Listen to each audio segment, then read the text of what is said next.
Olá pessoal, meu nome é Marcos Vinícius.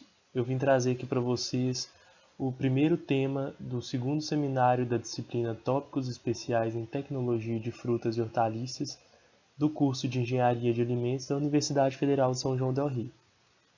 Esse seminário então tem por tema a tecnologia do processamento de vegetais desidratados. Pois bem, mas o que tem atrás desse processamento de vegetais desidratados? Nada mais é do que a secagem. E a secagem, quando demonstra essa imagem, ela é um dos processos mais antigos usados pelo homem na conservação dos alimentos. Aqui nessa imagem vocês podem verificar em um processo, né, de secagem natural, no qual eles também estão utilizando a salga, que é uma outra maneira agregada, né, de conservação do alimento. Na imagem da direita vocês podem verificar uma secagem de cereais, que no caso aqui é o café que está passando por um processo de secagem natural, que é um dos processos também. Pois bem, qual que é essa importância da secagem? São variadas, mas entre elas estão, por exemplo, a maior conservação do produto, a redução do seu peso, né, devido à perda da umidade, e o preço, porque muitas das vezes a secagem ela vai se tornar mais econômica do que outros processos que poderiam ser usados, né, na conservação do alimento. Como eu falei aqui, a baixo teor de umidade gera então condições de desenvolvimento microbiano menor, com que faz então essa secagem ser importante para a conservação do alimento. Alguns produtos, quando são submetidos à secagem, elas vão conservar essas características físicas e nutritivas do próprio alimento bem conservadas. E quando restituir a água, quando retornar a água para esse alimento, por exemplo, um alimento que foi feito uma liofilização, por exemplo, vai retornar ao seu aspecto natural ou então mudará bem pouco esse aspecto em relação às características físicas e nutritivas. Então, aqui nesse slide eu apresento para vocês os dois processos de secagem existentes, que, como eu falei bem no início da apresentação para vocês, o processo de secagem dos grãos, como por exemplo nessa imagem, são grãos de café que passam por essa secagem natural, ou também como é chamada, secagem ao sol. Agora, nessa outra imagem, a secagem artificial, ela gera uma desidratação dos alimentos. Aqui, por exemplo, tem um desidratador, né, onde as frutas aqui são colocadas para o processo de secagem, causando essa desidratação.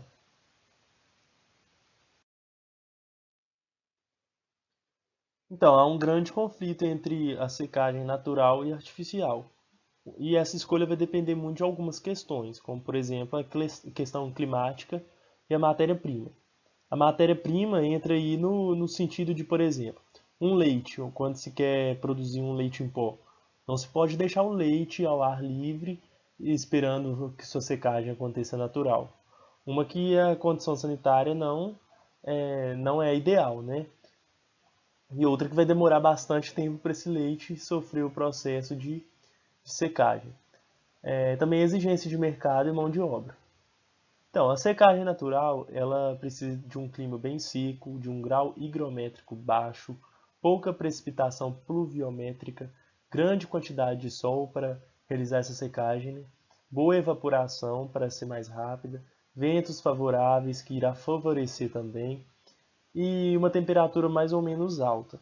E ela requer um menor custo em relação à secagem artificial, que é a desidratação. Por quê? Porque a secagem ela possui umas condições mais controladas, melhores condições sanitárias, devido a esse ambiente ser controlado, né? Espaço para desidratação é menor do que da secagem natural, o tempo também é menor, mas vai acontecer uma diferença da cor dos alimentos que passam pela secagem natural ou secagem artificial. Por exemplo, uma fruta seca ela pode apresentar melhor do que a desidratada no sentido de cor, por não estar completamente madura. Já se ela for passar pelo natural, as frutas vão continuar amadurecendo lentamente durante a secagem natural. No caso, isso não vai ocorrer na desidratação. Então aí ocorre essa diferença de cor. Por outro lado, existe um maior custo em relação ao natural, já que essas condições são controladas. Pois bem, a desidratação, que é o tema principal, né, desse seminário, de acordo com a referência que eu estou utilizando, que é o livro Princípios de Tecnologia de Alimentos, a secagem, eles dizem nesse livro que a secagem, né, pelo calor, ela é produzida por condições bem controladas de temperatura, de umidade e também de corrente de ar. E lá eles ressaltam também que houve um grande aumento, né, em alimentos desidratados após a Segunda Guerra Mundial. E os produtos alimentícios podem ser secados então com ar, vapor superaquecido, no vácuo, em gás inerte ou pela aplicação direta de calor. Então são várias aplicações para obter um alimento desidratado. E o ar que é o principal deles, porque ele vai conduzir esse calor ao alimento, além de provocar, né, a evaporação da água, bem como acontece também na natural, como eu disse lá atrás, que o ar ajuda bastante nessa evaporação. Ele vai ser também o veículo no transporte do vapor úmido liberado no alimento. Ou seja, o vapor que será liberado nessa secagem, o ar vai fazer com que ele seja levado para fora do alimento. Tipos de desidratadores. Existem diversos tipos de desidratadores, que vai variar de acordo com o que se quer produzir, também com a natureza do produto, com o fator econômico e algumas condições de operação que podem ser formadas também. Mas de maneira geral, existem duas classes, na qual eu vou citar primeiramente os secadores adiabáticos, que funciona quando o calor é conduzido por um meio quente, meio de ar quente, fazendo com que o alimento, o produto, né, desseque, tornando desidratado. Que é o famoso também spray dryer, como aí está nessa imagem que vocês podem ver um exemplo desse equipamento.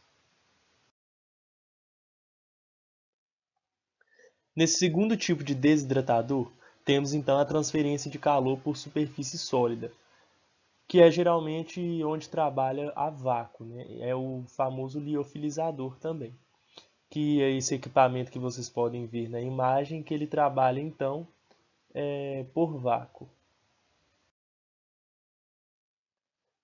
Eu vou falar agora um pouco sobre os secadores adiabáticos, começando então pelo secador de cabine, que é um dos tipos dos secadores adiabáticos, que eles são constituídos então de uma câmara, né, que vai receber algumas bandejas, como vocês podem verificar aí na imagem, e o ar então ele vai ser impulsionado por um ventilador que vai passar por um sistema de aquecimento, por exemplo, uma resistência elétrica, que vai aquecer o ar e vai trabalhar nessa secagem, nessa desidratação do alimento.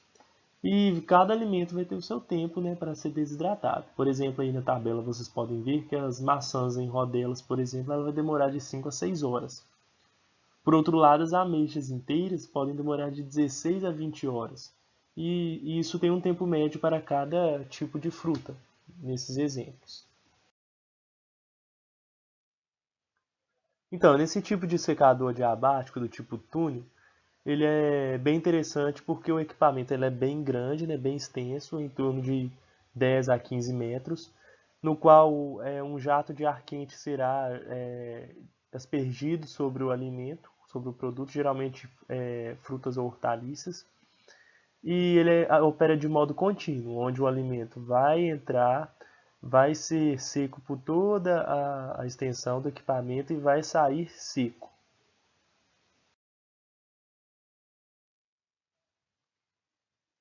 O atomizador, o spray dryer, eu já até apresentei para vocês quando eu fui apresentar os secadores adiabáticos.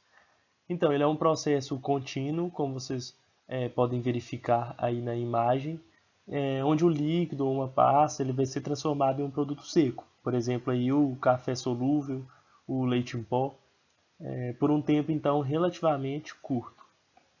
E essa operação, o processo, ele vai consistir basicamente na atomização do líquido no compartimento, que vai receber um fluxo de ar quente. E essa evaporação da água ela vai permitir então manter baixa a temperatura das partículas, de maneira que a alta temperatura do ar de secagem não vai afetar o produto que está no compartimento.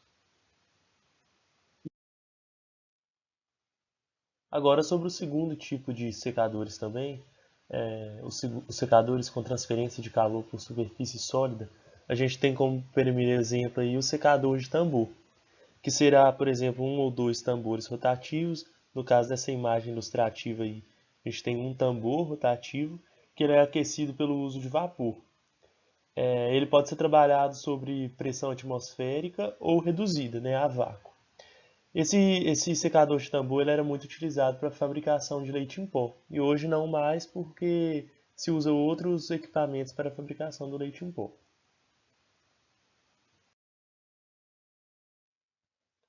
Além desse secador de tambor, mais um secador por transferência de calor por superfície sólida, existem os desidratadores a vácuo, que podem ser, por exemplo, a instantanização, liofilização. Eles vão possuir então um sistema de aquecimento que é indireto, né, através dessa superfície sólida. E eles são de difícil manejo e de custo elevado. Por isso que eles são pouco aplicados na indústria alimentícia. Bom, a instantanização ele é um método para se obter alimentos solúveis, por exemplo, leite em pó, café solúvel, cacau, bebidas em pó, sopas desidratadas, enfim. Formam produtos que dissolvem facilmente em água. E sua obtenção é realizada então pela secagem e pelo uso de algumas substâncias dispersantes a fim de formar esses produtos instantâneos. Mais um tipo aí de secador de transferência de calor por superfície sólida é a liofilização, no qual é um processo de desidratação de produtos em condições de pressão e temperatura, na qual a água ela encontra-se congelada e passa pelo do estado sólido para o estado gasoso, que ocorre então em condições de sublimação. É realizado então em temperatura baixa e na ausência do ar atmosférico. Portanto, quase não são alteradas as propriedades químicas e organoléticas do produto. Agora, nesse gráfico aqui cartesiano, vocês podem verificar no eixo x a temperatura e no eixo y a pressão, no qual encontra-se então sólido, líquido e gasoso, e existe um ponto triplo. Em temperaturas e pressão baixa, esse ponto triplo ele deixa de existir. Então, o produto ele pode ser encontrado de forma sólida e gasosa.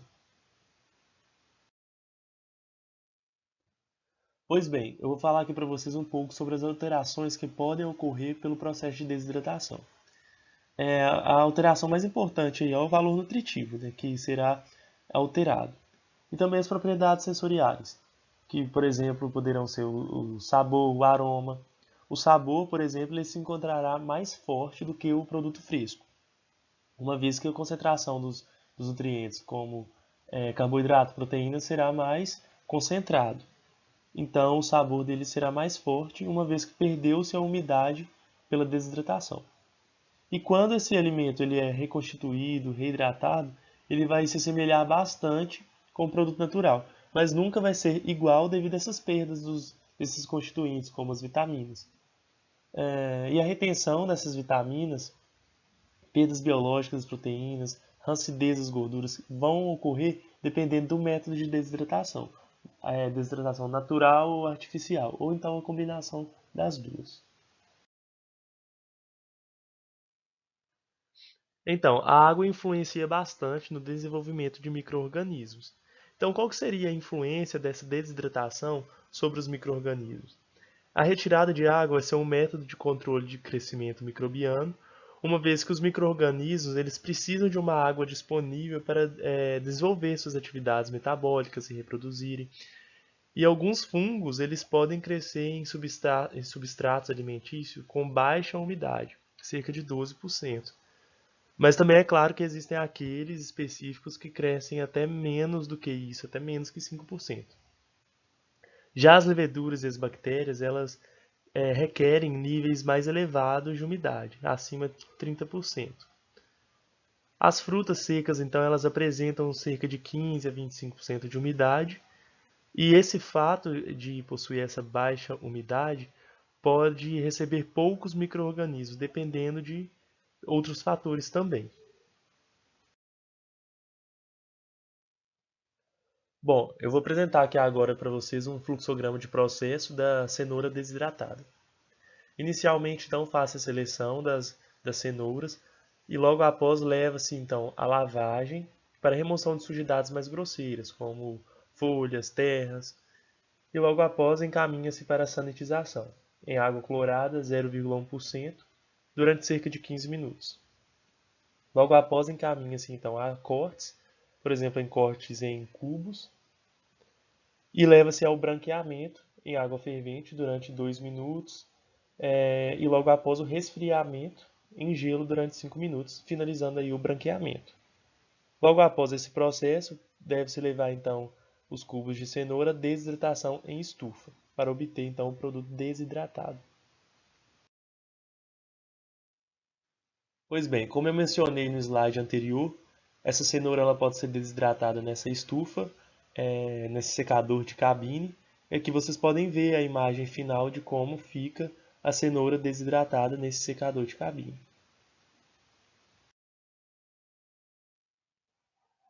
Então, agora eu vou apresentar para vocês um fluxograma de processo, mas dessa vez será do suco de laranja em pó. Então, inicia-se pela seleção das laranjas, logo após realiza-se a lavagem para remoção daquelas sujidades mais grosseiras e em seguida realiza-se a sanitização para remoção daqueles possíveis contaminantes da casca da laranja que poderá passar para o suco da laranja na extração.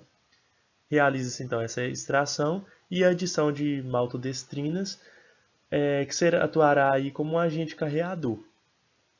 Realiza-se então a agitação do suco e leva-se para o spray dryer para poder fazer essa desidratação e tornar o suco, que é então líquido, em um suco em pó. Aqui eu trouxe para vocês então uma imagem ilustrativa do spray dryer. Como eu já havia demonstrado lá atrás para vocês também o equipamento. E aqui há uma imagem ilustrativa da laranja in natura e o pó da laranja após a desidratação.